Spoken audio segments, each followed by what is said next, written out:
Quand as-tu réalisé que les autres enfants n'avaient pas peur chez eux? Les 3 brûlures de cigarettes sur mon bras ont commencé à me lancer pendant le cours de français. Mon beau-père m'a fait ses marques la semaine dernière parce que j'avais renversé sa tasse de café. Il a éteint des cigarettes sur ma peau 3 fois pendant que ma mère se tenait dans l'embrasure de la porte à se limer les ongles. Assure-toi de le faire là où son t-shirt couvre, lui a-t-elle dit. Je vivais dans une maison où mes parents passaient plus de temps à se lancer des objets qu'à parler avec de vraies phrases. Mon beau-père descendait un pack de 12 bières tous les jours sans exception. Et ma mère commençait à boire du vin avant le déjeuner. Après les cours, ma nouvelle amie Chloé m'a invité chez elle pour finir notre exposé d'histoire. Quand je suis arrivé, j'avais l'impression d'entrer dans une autre dimension. Son père préparait une sauce tomate maison. Tu n'es allergique à rien, j'espère? Mathé, il demandait en me voyant. Mon corps s'est raidi quand il a pris un couteau, mais il s'est juste mis à couper des tomates en fredonnant. Chloé s'est plainte pendant qu'on travaillait. Mon père m'envoie un texto toutes les 2 heures pour savoir où je suis. C'est tellement chiant. Je voulais lui dire que ça signifiait qu'il l'aimait vraiment, mais j'ai juste hoché la tête. Sa mère est rentrée avec du matériel de dessin. J'ai vu ça et j'ai pensé à toi, ma chérie, a-t-elle dit. Puis elle s'est assise et a demandé comment s'était passée notre journée, comme si la réponse comptait vraiment. Ils ont posé des questions sur notre exposé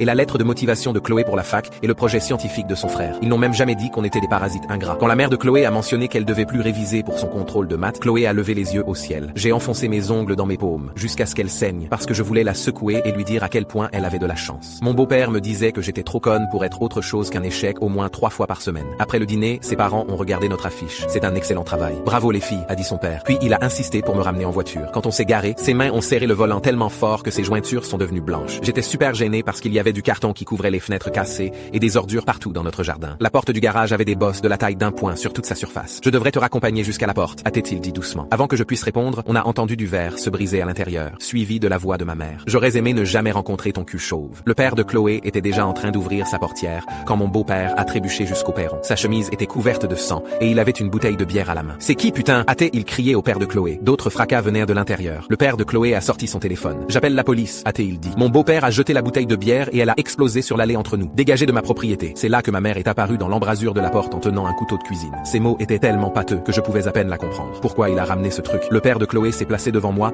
et je l'ai regardé composer le 17. Mon beau-père s'est jeté en avant et le père de Chloé a attrapé son bras. Ne me touchez pas, a hurlé mon beau-père. Puis il m'a regardé avec une haine pure. On va avoir des problèmes et c'est entièrement de ta faute. Tout est toujours de ta faute. Ma mère pleurait maintenant, tenant toujours ce couteau. J'aurais dû te laisser dans une caserne de pompiers, a-t-elle dit. Mon beau-père a essayé de rentrer en courant, mais il était trop saoul et il est tombé sur les marches du perron. Ma mère a lâché le couteau et a couru l'aider, tombant et hurlant que j'avais tout gâché. Le père de Chloé a gardé sa main sur mon épaule tout le temps. Ça va aller. Tu es en sécurité maintenant, n'arrêtait-il de dire. Tu es en sécurité. 2 voitures de police se sont arrêtées et les agents se sont précipités vers mes parents. L'un d'eux a enroulé une couverture autour de mes épaules et a commencé à me poser des questions pendant qu'un autre agent tirait les mains de mon beau-père derrière son dos. Cette nuit-là a détruit tous les mensonges que je m'étais racontés sur le fait que tous les parents étaient comme les miens. J'ai emménagé chez ma tante 2 états plus loin en moins d'1 semaine. J'ai commencé une thérapie et j'ai lentement appris à quoi ressemblaient vraiment les familles saines.